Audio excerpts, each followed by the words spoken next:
Hi, you're welcome to our Day4 lecture, where we'll be covering the baseline machine learning models. So permit me as I take you through this slide. So in this lecture, we'll be covering the importance, skills, the different type of regression models, and then the evaluation metrics. Now, our goal will be establishing reference points for future model improvements. Now, this section is going to focus on the key techniques for establishing baseline models. Now, these baseline models will cover just two, which are the ordinary least square and the random forest regression model. Now, this model serves as crucial reference point in evaluating the model performance. Now, key skills in machine learning. One, you need to master the time series split, the evaluation metrics such as the mean square error, the root mean square error, the mean square error, the mean absolute error, and the R square error. Now, we are also going to look at training and evaluating OLS and the random forest models, and also creating diagnostic visuals, looking at the visual versus predicted. Now, first, why baseline matters. Now, first of all, it provides comprehensive yardstick for complex model. Two, it exposes the data link or labels issue early enough. And thirdly, it guides future engineering priorities. Now, let's look at what is even data leakage. Now, this is also called information leakage or target leakage. So this happens when your model is giving directly or indirectly information that could not be available at precision time. Yet, that information is present in the training data. Now, the model therefore will cheat learning patterns that looks brilliant doing validation but collapse in real-world application or use. Now, another thing we want to look at is here you could see 85%, 60%. So what does it really mean? Let's dive into it. Now, percentage of models that fails without a baseline model.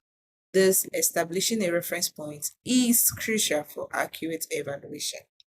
And also, on the other hand, percentage improvement in model performance with baseline models, whereby we incorporate baselines.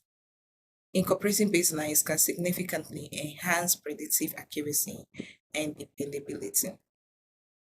Now, we look at time series splits. So in this section, we'll explore the time series split technique, which will help us to ensure data integrity by training and testing ML models on crucial portions of data, preventing temporal order.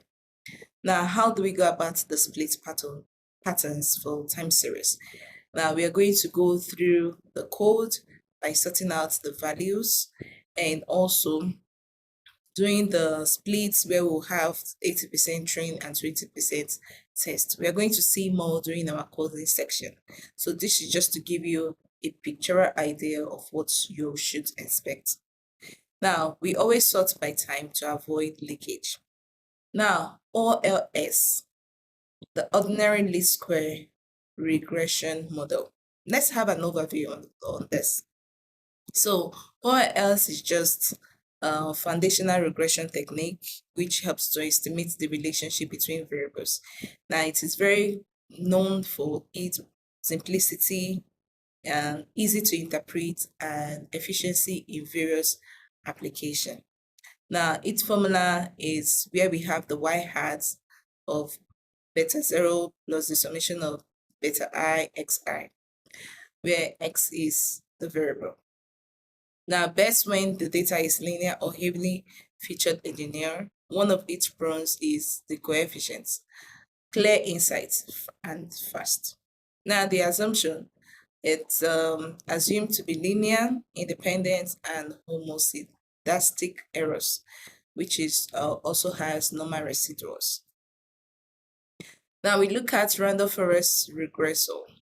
Now in this part, the model excel in ensemble learning.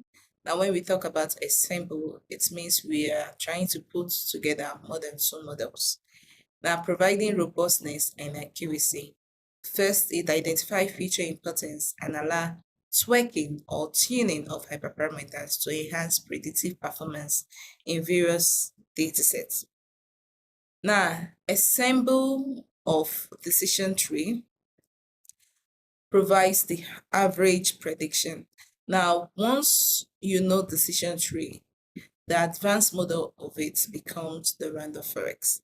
Now, also for the random forest, it helps to handle non-linearities, outliers, feature interaction, and it also eliminates feature importance scores for interpretation. And also the hyperparameters could be as the number of estimators, the depth, the sample ratios, and so on. Now we have other regression models. Now that has to be, one of it is polynomial regression. Now, just like we know about linear model, so advance of it is the polynomial, where we have to do with more of it. Poly means more than one, right? So first, you need to expand the x with polynomial terms like the square, the cross products, the higher powers.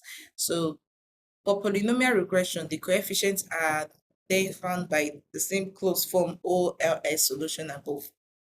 So it is great for capturing smooth non-linear trends without abandoning linear algebra. Now, ridge regression is another one. All it does is to add L2 penalties to shrink the coefficient and combat multi-collinearity and many more. Now, I just want to go through other regression model in case if you come across them. Now we have the Lasso regression. In this case, we are replacing the L2 with L1 penalty. So you could see the opposite of Lasso from ridge. And in this case, it forces some coefficient exactly to 0, where it performs automatic feature selection. Now, solved by algorithms such as coordinate descent or LAS. Another one we have is the elastic net. This combines the ridge and the lasso. So it's popularly used for when predictors are numerous and correlated. Now, another one we have is the SVR. So this is the support vector regression. Now, I know you might be familiar with SVM too. So in this case, we have SVR. Now, this is a function that keeps all training points inside white tube while maximizing margin, penalizing division with slack variables. Now, another one we have is the Bayesian linear regression. Now, this uses the replace a Gaussian pair on the coefficient and update it through biased rules to obtain a posterior. Now, another regression model we have is the KNA regression. Now, one thing I want to emphasize here is this KNA, we are actually focusing on the regression task. Although we know it popularly as a lazy model, having a lazy learner. Now, for a query point X, find its k closest training samples and attribute the average of their targets. So this works very well when the target function is locally smooth and data lives in a low dimensional manifold. And then we move next to the decision tree.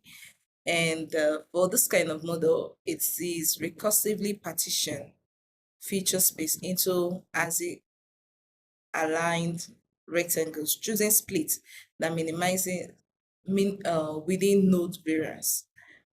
So with this, we move on to the next regression model, which is the gradient boosting. Now, in gradient boosting, we have different types. We have the extended gradient boosting, which is also shortly known as SG boost. We have the light gradient boost. We have the cat boost. So in all, this just build an additive model of weak learners, each fitted to the residual of the current ensemble. Now we have also our MLP regression model. In full term, it is called the multilinear perceptron. So this is a feed-forward neural network with one or more hidden layers trained by back propagation to minimize the mean square error. Now, why do we choose and how do we choose among them? So depending on the kind of regression task you're trying to deploy or you're trying to put into place in your data set, you need to find out which regression model is best. And sometimes it is actually doing your training, and the performance you've gotten using the evaluation metrics, you can really tell which regression model you should focus on. Nevertheless, I could advise that you start with a simple OLS read for baseline interpretability. Or for kernel or tree ensemble, you could look at SVR, random forest, gradient boosting for non-linear patterns without huge data sets. However, if you're looking at Gaussian process, you need principled uncertainty. Now, for neural nets, for very large and complex data, where feature learning is very important, you could focus on MLP regression. So by understanding the assumption and the mechanics behind each regressor, you can match the two to the task with confidence. Now, the next thing we want to look at will be the essential regression metrics, also called the evaluation metrics. Now, the evaluation metrics we have in machine learning are popularly four. Now, let me start with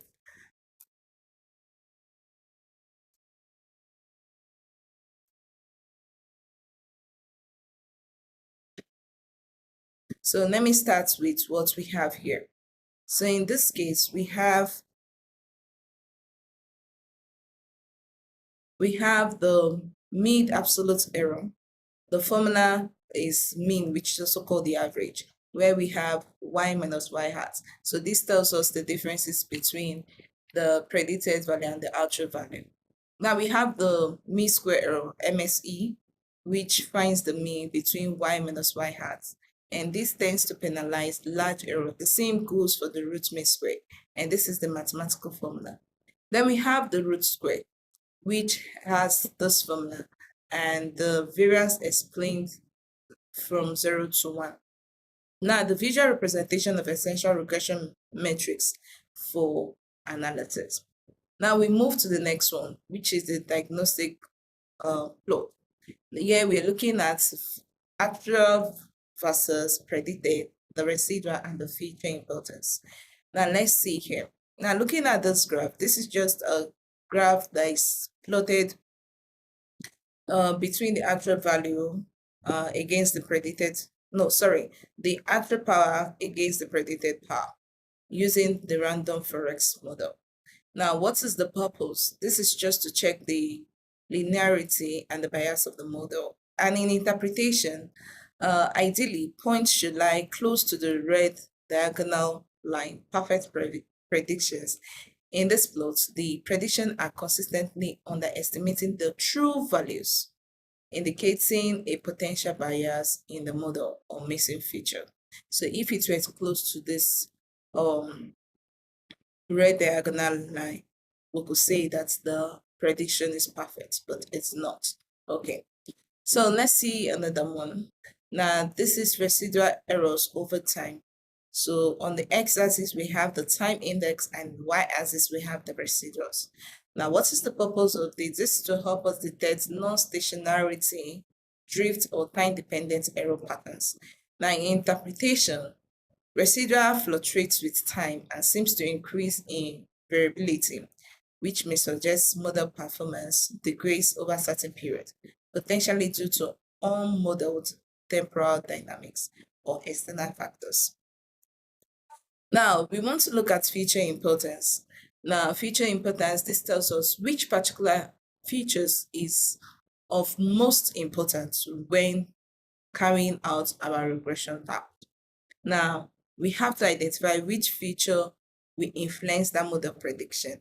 Now, in interpretation, looking at this image, we could see that feature 2, feature 1 are the top drivers of energy consumption in the current random forest model, indicating they carry the most predictive power. So not in all cases that we must have 3 features here. We can have more than. So you can check out your data set. And when you carry out the plot, you could check out for the first 5, the first 10 actually tells which features are most important for the prediction task. Okay, so for the baseline comparison cheat sheet, we have the comparison of the OLS and the random forest model. Now for non-linear, we tick for the random forest and based on the feature importance too. However, for interpretability, it is very easy with OLS. Now, when it comes to overfitting regs, it's very low for OLS and low to moderate for random forest. Yeah, so moving forward in ML, we need to build the baseline first, then validate data and the evaluation metrics. We have to choose OLS for clarity, RF for power. RF there means the random forest. Now, next we have to tweak, which is also called the hyperparameter tuning or tweaking.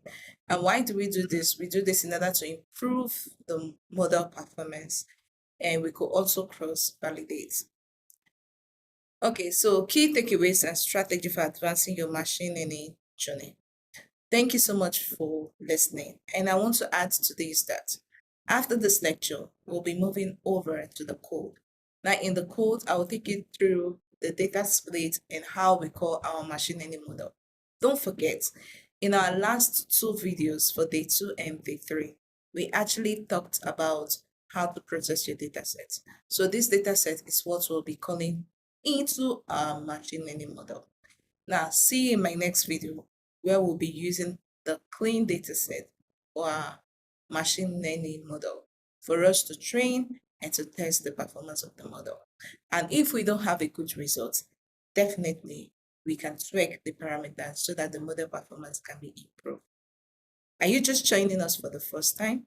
Please don't forget to like, share, and subscribe to this channel. Hit the notification bell so that you can be notified when I release a new video. Thank you for watching. I'll be signing off now. Bye.